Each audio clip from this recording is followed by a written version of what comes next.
രുദ്രയ്ക്ക് ആ നാട് ഓരോന്ന് സന്തോഷത്തോടെ കല്ല് ചൂണ്ടി കാണിച്ചു കൊടുത്തുമ്പോൾ രുദ്ര ഒരു മങ്ങിയ ചിരിയോടെ അതെല്ലാം നോക്കിക്കണ്ടു. കാരണം ഹരീന്ദ്രന്റെ സാന്നിധ്യം അത് അവൾക്ക് അത്രയേറെ അസ്വസ്ഥതയുണ്ടാക്കിക്കൊണ്ടിരുന്നു. ഹരീന്ദ്രൻ ഇടയ്ക്ക് രുദ്രയെ നോക്കുന്നുണ്ടായിരുന്നു. എന്നാൽ രുദ്ര അവൻ നോക്കുമ്പോഴെല്ലാം നോട്ടം മാറ്റി കല്ലവന്റെ കയ്യിൽ പിടിമുറുക്കി അവൾക്ക് മുൻപേ നടന്നു. അമ്പലത്തിൽ രുദ്രയും കല്ലവും കണ്ണുകൾ അടച്ച് തൊഴുമ്പോൾ ഹരീന്ദ്രൻ അമ്പലത്തിന് ചുറ്റും വീക്ഷിക്കുകയായിരുന്നു. രുദ്ര അമ്പലത്തിൽ തൊഴുമ്പോഴും അവൾ ഹരീന്ദ്രനെ ശ്രദ്ധിക്കുന്നുണ്ടായിരുന്നു. അവൻ്റെ നോട്ടം അവൾ നിൽക്കുന്നിടത്തേ തിരിഞ്ഞതും രുദ്ര മുന്നിലേക്ക് നോക്കി തൊഴുതു തന്നെ നിന്നു. തിരിച്ചുള്ള യാത്രയിൽ രുദ്രയുടെ കയ്യും പിടിച്ച് കല്ല് മുന്നിലേക്ക് ഓടി. കാണാത്ത വേറെ സ്ഥലം കൂടി കാണിച്ചു കൊടുക്കുന്നുണ്ടായിരുന്നു. ഹരീന്ദ്രൻ അതൊന്നും തന്നെ തീരെ പിടിക്കുന്നില്ല. അവൻ കല്ലു എന്നിടക്ക് കടുപ്പിച്ചു നോക്കിക്കൊണ്ട് വിളിച്ചു. എന്നാൽ രുദ്ര ഒപ്പമുള്ള സന്തോഷത്താൽ അതൊക്കെ മറന്നവൾ രുദ്രയും കൊണ്ട് മുന്നേ നടന്നു. രുദ്ര ഹരീന്ദ്രനൊപ്പം പോയിട്ട് സമയമേറെ കഴിഞ്ഞിരിക്കുന്നു. ഭദ്രയ്ക്ക് രുദ്രയെ ഹരീന്ദ്രൻ ചേർത്ത് പിടിച്ചിരിക്കുന്നത് ഓർക്കും തോറും ഒരു സമാധാനവും ഉണ്ടായില്ല. അവൻ വെരുകിനെ പോലെ മുന്നിൽ അങ്ങോട്ടും ഇങ്ങോട്ടും ദേഷ്യത്തിൽ നടക്കുന്നുണ്ട്. ചാണകം വീണത് കുളിച്ചു മാറ്റി വീണ്ടും കരുതേച്ചും എനിക്ക് സിദ്ധു വരുമ്പോൾ പ്രണവ് മുന്നിലേക്ക് നോക്കി നിൽക്കുന്നതാണ് കണ്ടത്. അതെന്തെന്ന് ചെന്നുകൂടെ നിന്ന് നോക്കുമ്പോൾ അങ്ങോട്ടും ഇങ്ങോട്ടും ആദിയോടെ നടക്കുന്ന ഭദ്രയെയാണ് കണ്ടത്. അല്ല, ഇവനിതെന്താ പറ്റിയേ? വല്ല മൂട്ടയും കടിച്ചോ ഇങ്ങനെ ഉറഞ്ഞു തുള്ളി നടക്കാൻ? അപ്പോഴേക്കും പ്രണവ് സിദ്ധുവിനെ തിരിച്ചു നോക്കി. നിനക്ക് അവൻ്റെ നിന്ന് കിട്ടി ബോധിച്ചതല്ലേ ഉള്ളൂ, ഇനിയും അതുപോലെ വേണമെന്ന് വല്ല നിർബന്ധവുമുണ്ടോ? ഇതെന്താ വന്ന് വന്ന് എനിക്കൊന്നും പറയാനും പാടില്ലെന്നായോ? ഈ സാഹചര്യത്തിൽ പറഞ്ഞ അവൻ നമ്മൾ എവിടെയാണ് ഇപ്പോൾ ഉള്ളതെന്ന് മറന്ന് നിനക്ക് നേരെ വല്ല അതിക്രമം കാണിച്ച നീ തന്നെ മേടിച്ചോണം കേട്ടോ. അത് കേട്ടതും സിദ്ധു ഒന്നും മിണ്ടാതെ മാറി നിന്നു. അപ്പോഴും അവൻ്റെ കണ്ണുകൾ ഭദ്രയിലായിരുന്നു. രുദ്രയും കല്ലവും ഹരീന്ദ്രനും വരുമ്പോൾ 9 മണി കഴിഞ്ഞിരുന്നു. രുദ്രയെ കണ്ടതും ഭദ്രയുടെ കണ്ണുകൾ തിളങ്ങിയെങ്കിലും അവൻ അവൾ കാണാതെ അല്പം മാറി നിന്നു. രുദ്ര മുന്നിലായി നടന്ന് വീടിൻ്റെ അകത്ത് കയറാൻ നിന്നതും ഹരീന്ദ്രൻ അവളുടെ തോളിലൂടെ വീണ്ടും കരങ്ങളിട്ടു. രുദ്ര അവൻ്റെ കരങ്ങൾ വിടുവിക്കാൻ നോക്കിയതും അവൻ അവളുടെ കരങ്ങൾ ബലമായി പിടിച്ചുകൊണ്ട് മുന്നിലേക്ക് നടന്നു. ഭദ്രയ്ക്ക് വീണ്ടും അതൊന്നും ഒട്ടും സഹിക്കാൻ കഴിഞ്ഞില്ല. അവൻ ദേഷ്യത്തിൽ അവളെ കണ്ടൊരു ചെടിച്ചട്ടി ചവിട്ടി പൊട്ടിച്ചു. ആ സമയം അവൻ്റെ കണ്ണുകളിൽ അഗ്നി ആളിക്കത്തിയിരുന്നു. ഭദ്ര ദേഷ്യത്തിൽ വിജിത്തും സിദ്ധു നിൽക്കുന്നിടത്തേക്ക് പാഞ്ഞു വരുന്നത് കണ്ടതും സിദ്ധു പറഞ്ഞു, എടാ, ഞാൻ എപ്പോഴാ ഓർത്തേ, എനിക്ക് അപ്പുറത്ത് കുറച്ച് ജോലി കൂടെ ഉണ്ട്, ഞാനേ അതൊന്ന് പോയി നോക്കിയിട്ട് വരാമേ. അത്രയും പറഞ്ഞ് സിദ്ധു സ്കൂട്ടാവാൻ നോക്കിയതും അവൻ്റെ കരങ്ങളിൽ പ്രണവ് പിടിമുറുക്കിക്കൊണ്ട് പറഞ്ഞു, മോൻ എങ്ങനെ ഇപ്പോൾ പോവണ്ട കേട്ടോ, നീ എന്തിനാ മുങ്ങുന്നതെന്ന് മനസ്സിലാക്കാതിരിക്കാനേ ഞാൻ മണ്ടനല്ല. അതിന് സിദ്ധു അവനെ നോക്കി ഒന്ന് ചിരിച്ചു. എന്നാൽ ഈ സമയം ഭദ്ര അവരുടെ അടുത്ത് വന്നു നിന്നുകൊണ്ട് പറഞ്ഞു, എന്ത് ചെയ്തിട്ടോ വേണ്ടില്ല, ഇപ്പോൾ ഈ നിമിഷം ഈ വീട്ടിലെ ലൈറ്റ് ഓഫാക്കിയിരിക്കണം. എന്തിനെന്ന് അറിഞ്ഞാലും നിങ്ങൾ ചെയ്യൂ? അങ്ങനല്ല, ഇവിടുത്തെ ലൈറ്റ് ഓഫാക്കുന്ന സ്വിച്ച് ബോർഡൊക്കെ എവിടെയാണെന്ന് ഞങ്ങൾക്കറിയില്ല. അത് കണ്ടുപിടിക്കണം ഇപ്പോൾ തന്നെ, എന്നിട്ട് ഓഫായിരിക്കണം. ഇല്ലെങ്കിൽ നിന്നെയൊക്കെ ഞാൻ എന്താ ചെയ്യുക എന്ന് എനിക്ക് തന്നെ അറിയില്ല. അത് കേട്ടതും പ്രണവ് സിദ്ധുവിൻ്റെ ചെവിയിലായി പറഞ്ഞു, ഇവന് ഭ്രാന്തായെന്നാണ് തോന്നുന്നത്.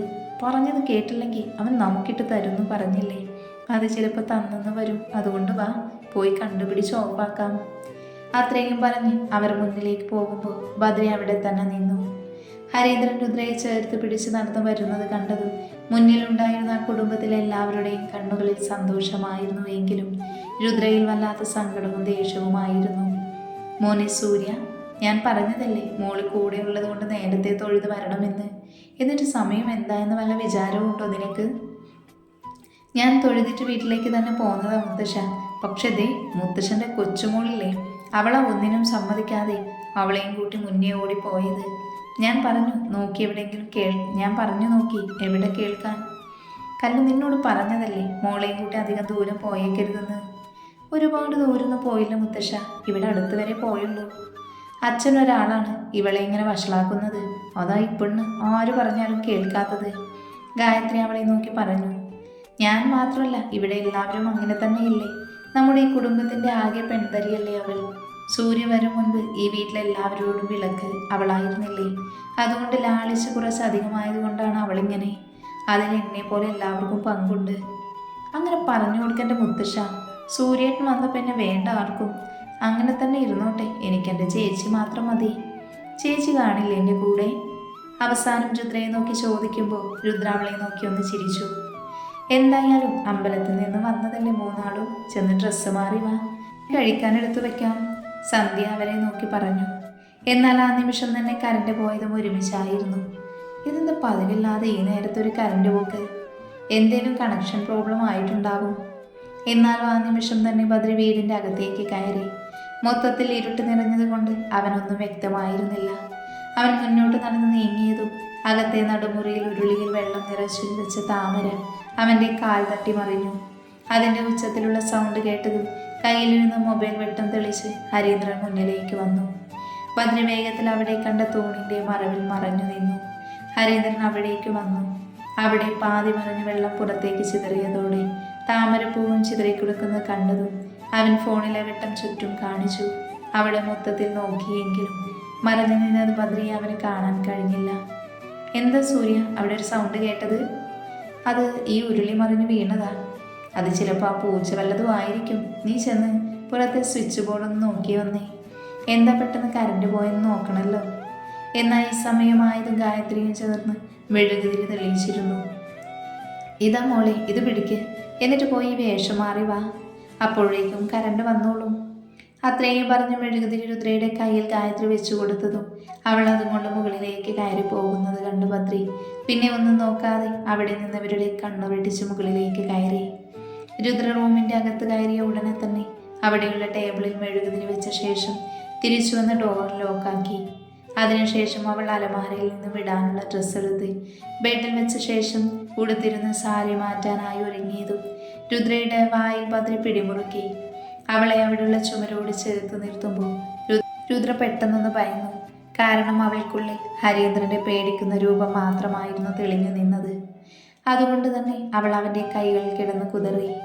എന്നാൽ അല്പസമയത്തിനുള്ളിൽ തന്നെ ആ റൂമിൽ വെളിച്ചം വന്നതും മുന്നിൽ തൻ്റെ വാ പൊത്തിപ്പിഴിച്ചു നിൽക്കുന്ന ആളെ കണ്ടതും അവളുടെ കണ്ണുകൾ വിടർന്നു. രുദ്ര കണ്ണുകൾ വിടർത്തി ബദ്രിയെ നോക്കി. ബദ്രിയേട്ടൻ, ഏട്ടനിതെപ്പോ വന്നു? എന്നാൽ രുദ്ര അത് ചോദിക്കുമ്പോൾ ബദ്രി അതിനുള്ള ഉത്തരമല്ല അവൾക്കായി നൽകിയത്. അന്ന് എനിക്ക് വരാൻ പറ്റിയില്ല, തെറ്റെൻ്റെയാ. ഞാൻ നിന്നെ വിളിച്ചെങ്കിലും പറയേണ്ടതായിരുന്നു. എന്നാൽ ഞാൻ ചിന്തിക്കാത്ത പലതും എൻ്റെ മുഖത്ത് നോക്കി പറഞ്ഞ ശേഷം ഞാൻ കെട്ടിത്തന്ന താലി വരെ ഊരി തന്നു. എനിക്ക് പറയാനുള്ളത് എന്തെന്ന് പോലും നീ കേൾക്കാതെ. അവിടെ ഞാൻ നിന്നെ കുറ്റപ്പെടുത്താതെ തെറ്റ് എൻ്റേതെന്ന് ബോധമുള്ളത് കൊണ്ട് മാത്രമായിരുന്നു. പിന്നെ പ്രണവ് എന്നോടും എല്ലാം പറഞ്ഞു. നീ പറഞ്ഞതും ആ താലി ഊരി തരാൻ കാരണം എന്തെന്നും. ശരിക്കും അപ്പോഴാ എൻ്റെ മനസ്സ് ശാന്തമായത്. ഓ, അപ്പം ഞാൻ പറഞ്ഞതൊക്കെ അതുപോലെ കൂട്ടുകാരനെ പറഞ്ഞ് കേൾപ്പിച്ചല്ലേ?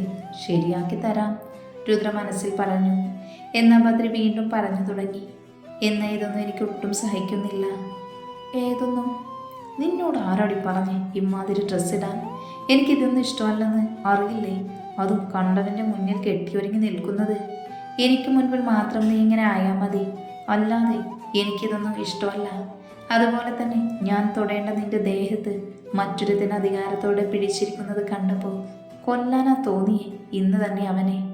നിന്റെ ദേഹത്ത് തൊട്ടപ്പോൾ പറഞ്ഞൂടായിരുന്നോ നിനക്കിതൊന്നും ഇഷ്ടമല്ലെന്ന്? അതെ, ഹരീന്ദ്രനെ തളയ്ക്കാൻ ഞാൻ തന്നെ വരണമെന്ന് വാശി പിടിച്ചത് ആരാ? ഞാനാണോ? ഭദ്രയേട്ടൻ തന്നെയല്ലേ? അപ്പോൾ ഇതൊക്കെ സഹിച്ചോ?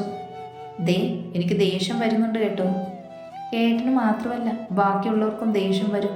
എൻ്റെ ആഗ്രഹത്തേക്കാൾ വലുത് ഏട്ടൻ്റെ ആഗ്രഹങ്ങളല്ലേ? ഇക്കണക്കിന് പോയ അങ്ങേരെന്നെ കെട്ടി അങ്ങേരുടെ പിള്ളേരെ തള്ളയാകുമെന്ന് എനിക്ക് തോന്നുന്നത്. രുദ്രയേറു കണ്ടിട്ട് ഭദ്രയെ നോക്കി പറഞ്ഞതും അവൻ്റെ മുഖം ദേഷ്യത്താൽ ചുവന്നു. ഭദ്ര ദേഷ്യത്തിൽ രുദ്രയെ നോക്കിയ ശേഷം അവളുടെ ചുണ്ടുകൾ പിടിച്ച് ഞെരിച്ചുകൊണ്ട് പറഞ്ഞു. ഇനി ഇമാതിരി വർത്താനം പറഞ്ഞാലുണ്ടല്ലോ, ഈ ചുണ്ട് ഞാനിനി കടിച്ചു പറിക്കും, അറിയാലോ എന്നെ? അതിന് രുദ്ര വേദനയോടെ തലയാട്ടി. നീ എൻ്റേതാ, എൻ്റേത് മാത്രം. വേറെ ആർക്കും വിട്ടുകൊടുക്കില്ല ഞാൻ, ഈ ജന്മത്തിലെന്നല്ല ഒരു ജന്മത്തിലും. അത്രയും പറഞ്ഞ ബദ്രി രുദ്രയെ അവനിലേക്ക് ചേർത്ത് പിടിച്ചു. ഒട്ടും അസൂയയില്ലാത്ത ആള്. അതേടി, നിന്റെ കാര്യത്തിൽ ഞാൻ കുറച്ച് അസൂയുള്ള കൂട്ടത്തിലാണെന്ന് കൂട്ടിക്കോ. അസൂയ മാത്രമല്ല, അല്പം ഭ്രാന്തുമുണ്ടെനിക്ക്. അതിന് രുദ്രയൊന്ന് ചിരിച്ചു. കാരണം അവൾ ആരെയാണോ ഇത്രയും നേരമായി കാണാൻ ആഗ്രഹിച്ചത് അയാൾ തനിക്കൊപ്പം തൻ്റെ കൂടെ തന്നെ ചേർത്ത് പിടിച്ചു നിൽക്കുന്നു. മുന്നിലെ ഡോറിൽ കല്ലോച്ചത്തിൽ ശബ്ദമുണ്ടാക്കി. ചേച്ചി ചേച്ചി എന്ന് വിളിച്ച് അലമുറയിടുന്നത് കണ്ടതും രുദ്രഭദ്രയെ നോക്കിക്കൊണ്ട് പറഞ്ഞു. അയ്യോ കല്ലു, അവളെങ്ങാനും ഏട്ടനെ കണ്ട തീർന്നു. ഏട്ടൻ എങ്ങനെയെങ്കിലും പോകാൻ നോക്ക് വേഗം. ഞാൻ ഇന്നിനി പോകുന്നില്ല. രാവിലെ ഇപ്പൊ വന്ന പോലെ ആരും കാണാതെ പൊയ്ക്കോളാം. ഇതേ മനുഷ്യ, ഇത് നമ്മുടെ വീടല്ല ഇങ്ങനെ എന്നെയും കെട്ടിപ്പിടിച്ച് നിൽക്കാൻ. എനിക്ക് നീ എവിടെയുണ്ടോ അതെൻ്റെ വീട് പോലെ തന്നെയാ. നിന്ന് കൊഞ്ചാതെ പോകുന്നുണ്ടോ ഏട്ടൻ? ഇല്ലെന്ന് പറഞ്ഞില്ലേ? ഈ മനുഷ്യനെ കൊണ്ട്. അതെ, മോൻ അധികം എൻ്റെ മേലേക്ക് ചായണ്ട. ഞാൻ പറഞ്ഞ ആഗ്രഹം സാധിച്ചു തന്നില്ലല്ലോ. അപ്പം ആവശ്യമില്ലാതെ തൊടലും പിടിക്കലും വേണ്ട. അതുകൊണ്ട് വന്ന പോലെ പോകാൻ നോക്ക്. ഞാൻ വന്നിട്ടുണ്ടെങ്കിൽ ഞാൻ ആഗ്രഹിക്കുന്ന കുറച്ച് കാര്യങ്ങൾ നിൻ്റേന്ന് എടുത്തിട്ടേ പോകൂ. ഇങ്ങോട്ട് കയറി വന്നപ്പോൾ ഇങ്ങനെയല്ലായിരുന്നല്ലോ സംസാരം. അതപ്പോ ഇത് ഇപ്പോൾ. ഏട്ടാ പ്ലീസ് പോ. അവളെങ്ങാനും കണ്ട ഹരീന്ദ്രൻ അയാളോട് എപ്പോൾ പറഞ്ഞു എന്ന് കേട്ടാൽ മതി. ഒന്നാമതേ അയാൾക്ക് എന്നെ ഇപ്പോഴും സംശയമുണ്ട്, ഞാൻ അഭിനയിക്കുന്നതാണോ എന്ന്. അതിന് ഞാൻ വന്നതേ താഴെ കൂടെയാ. ഇതുവഴി ഞാൻ എങ്ങനെ പോകാനാ? ഇങ്ങനൊരു പൊട്ടൻ. നീ ഇപ്പം എന്താ വിളിച്ചേ? ഞാനൊന്നും വിളിച്ചില്ല. ഏട്ടനൊന്നിങ്ങ് വന്നേ വേഗം.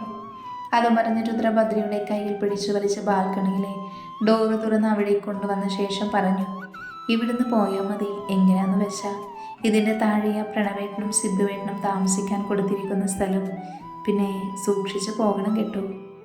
അത്രയും പറഞ്ഞ് ഭദ്രയുടെ താടിയിൽ പിടിച്ച ശേഷം അവൾ അവനിൽ നിന്നും അകന്നു മാറി. അകത്തേക്ക് പോകാൻ നിന്നതും ഭദ്ര രുദ്രയുടെ കരങ്ങൾ പിടിച്ച് അവൻ അഭിമുഖമായി നിർത്തിക്കൊണ്ട് പറഞ്ഞു, ഞാൻ വന്നിട്ടേ വെറും കൈയോടെ എങ്ങനെ മടങ്ങുന്നേ, അതുകൊണ്ടേ. അത്രയും പറഞ്ഞ ശേഷം തൻ്റെ ചുണ്ടുകളിലായി ഉറ്റുനോക്കുന്ന ഭദ്രയെ കണ്ടതും രുദ്ര അവനെ പിന്നിലേക്ക് തള്ളിക്കൊണ്ട് പറഞ്ഞു, അയ്യടാ, ആ വെള്ളം അങ്ങ് വാങ്ങി വെച്ചേച്ചാൽ മതി. അത് നടക്കില്ല കേട്ടല്ലോ. അതുകൊണ്ട് ഏട്ടൻ ചെല്ല് പ്ലീസ്. ഒരെണ്ണം, ഇല്ലെങ്കിൽ എനിക്കൊന്നും ഉറങ്ങാൻ പറ്റില്ലടി. ഓഹോ, അപ്പോൾ ഇന്നലെ മിനിഞ്ഞാന്നൊക്കെ ഉറങ്ങിയതോ? ദേ ഇപ്പോഴത്തെ കാര്യം പറയുമ്പോൾ ഒരുമാതിരി മറ്റെടുത്ത വർത്താനം പറഞ്ഞാലുണ്ടല്ലോ. പറഞ്ഞ രുദ്ര പുഞ്ചിരിയോട് അവനെ നോക്കി പറഞ്ഞു, ഇനി പറച്ചിലില്ല, പ്രവൃത്തിയേ ഉള്ളൂ. അത്രയും പറഞ്ഞ ഭദ്ര രുദ്രയെ ചുവരോട് ചേർത്ത് നിർത്തി പൊക്കി നിർത്തി. അവനൊപ്പം രുദ്ര അത്രയും നേരം അവന് മുൻപിൽ എതിർപ്പ് പ്രകടിപ്പിച്ചു നിന്നെങ്കിലും ആ നിമിഷം അവൾക്കൊന്നിനും കഴിയാത്ത പോലെ തോന്നി. ഒപ്പം അവളും ഭദ്രയുടെ അടിമപ്പെട്ടു പോയി, അവൻ്റെ നോട്ടത്തിലും സാമീപ്യത്തിലും സ്പർശനത്തിലുമെല്ലാം. ഭദ്ര അവളുടെ ചുണ്ടുകളിൽ തന്നെ ഏറെ നേരം നോക്കി നിന്നു. അതിനുശേഷം രുദ്രയുടെ ചുണ്ടുകളെ അവൻ മെല്ലെ കവർന്നെടുത്തു. ആദ്യം ഇതളുകളായി അവളുടെ ചുണ്ടിൽ നിന്നും തേൻ നുകരാൻ തുടങ്ങിയ ഭദ്രയുടെ ചുംബനത്തിന് പോകെ പോകെ തീവ്രതയേറി വന്നു. ചുണ്ടിൽ നിന്നും നാവിലേക്ക് ഇണ ചേർത്ത് പിടിച്ച നാവുകൾ കൊണ്ട് അവളിൽ നിന്നും രുചിക്കാൻ തുടങ്ങിയതും രുദ്രഭദ്രയെ അവളിലേക്ക് ചേർത്ത് അള്ളിപ്പിടിച്ചു. എന്നാൽ രുദ്ര പിടിച്ചതിലും കൂടുതൽ ശക്തിയായി. ഭദ്ര അവളെ തന്നിലേക്ക് ചേർത്ത് പിടിച്ചുകൊണ്ട് വീണ്ടും വീണ്ടും രുദ്രയുടെ ചുണ്ടും നാവും അവൻ ആവേശത്തോടെ സ്വന്തമാക്കാൻ തുടങ്ങിയിരുന്നു.